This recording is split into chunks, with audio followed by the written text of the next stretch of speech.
Okay, welcome to my video. What I'm doing here is I'm installing a digital speedo and rev gauge and any other sort of things I can read out on my Android phone and mount that up on the dashboard like a virtual console. These are the things that I'm using to make it. I'll take that out, the camera doesn't need. Okay, so I've got a dock for my phone. It's a horizontal dock so that when I put the phone down it will show the speedo in horizontal format. It's easier than vertical. Next to it I've got a cable that I can use to plug into that, and that'll also plug into the charger and give it charge, so I can use it for GPS as well and I won't run out of battery charge. I've got some double-sided mounting tape so I can mount the dock to the dashboard. Scissors to cut it. I bought one of these little Bluetooth, won't focus properly, Bluetooth interfaces so that I can get the readout from the ODBII. That's pretty simple, just plugs into the bottom of the ODBII interface connection. Gaffer tape, not really needed unless you wanting to hook up the power directly through to the battery or through accessories or whatever. I'm just going to plug it into the cigarette adapter. I've taken out the center console and the bottom bit there with the electric windows. So you can see I pulled all that out just so I can get into the little space underneath the radio. And I've pulled down the bottom of the hatch where you can get to the fuse box. So I can feed the cables up into the top so I can get access there. That's the first part. Okay, so I've finished installing the cable, run the cable through the dashboard up under the top of the steering column to where the dock is. Down here I've got it running around underneath the console to the USB cigarette lighter adapter. It's got two adapters there. The top one is 2000 milliamps, so that one gives more power. The bottom one's a little bit less, so I can use that for charging whatever else that I've got there. So that's run through up to here, and here's the console. Now I've decided to move it across to probably the side here, because I normally use the middle one in here for kilometers left in the tank. I don't usually watch the fuel gauge that much, so I use this as sort of a gauge as to how much fuel I've got left, because I pretty much know how much it takes and how many kilometers I've got. So I might leave that on the side. So what I'll have to do next is I've kind of bastardized the back of this because it stuck out too far and it was hitting the window. So I pulled out the connection bit and stuck it sideways so that it's mounted and hot glued it in. It's a bit of a mess, but you won't see it anyway. And that way the micro USB will stay sideways and it will fit in nicely in here. What I'm going to do is mount it so that it's nice and flush, because this actually has a bit of a waviness to it, so it's not flat, and I'll have that so the phone can sit nice and flat in there and I can still read the other gauges from there. So that's what I'll do next. Okay, so now I've started it, put it up on here and I've mounted it. I did chock it up a little bit with some double-sided tape just to even it up. I don't think it's going anywhere in a hurry. Around the USB power cord around the back here and down underneath the top of the column, and I've also plugged in down here, can't really see it, the ODBII connector. Got a light on, so that's connected into ODBII. Alright, so that's all ready to roll.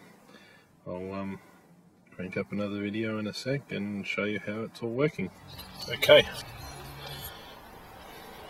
So I've swapped cameras over because I was using my phone camera because it's HD. Alright, so everything's plugged in. I've got my phone connected. I've got a HTC Incredible S, and that's plugged into the dock. Nice and tight and firm in there. It's not going anywhere. I don't think it'll shake around. Alright, so it won't go horizontally, but what I can do is navigate. Now the program I'm using in here is called Talk. So we use that one there, and that's pretty good. It's for the Android, and it will give us all the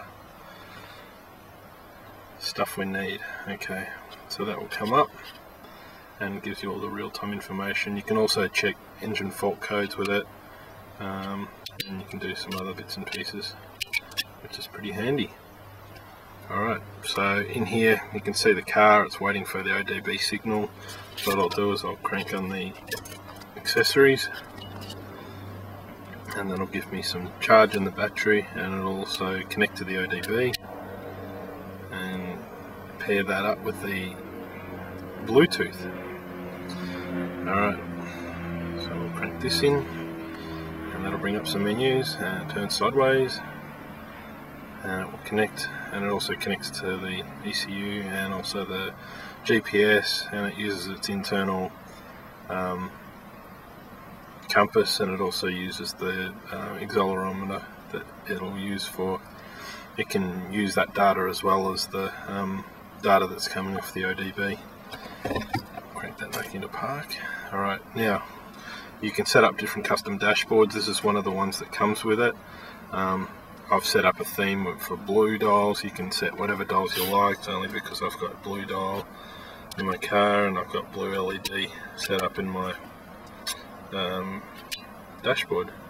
So just getting that to sort of match up. Anyway, you can get separate dashboard setups. You can have one with just the digital Speedo and analog Speedo and RPM. You can set up your own custom ones, doesn't really matter. Alright, so I'll start up the car. We'll see if we can get some revs and things here.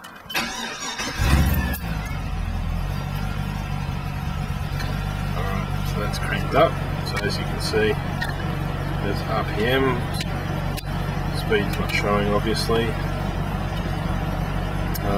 It's updated pretty regularly, every couple of times every second, so your rev gauge will be pretty accurate. It's not probably as smooth as the rev gauge that comes on the car, but as you can see, I guess it's as quick as your phone as well, but yeah.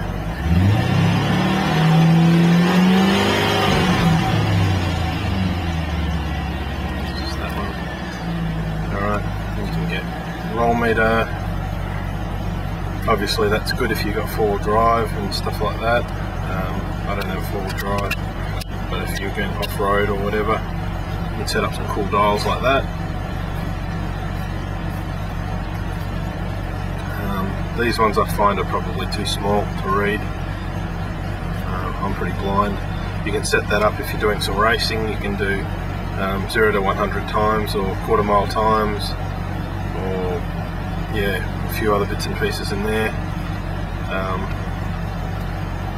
You get torque, you get RPM out of that one, and speed.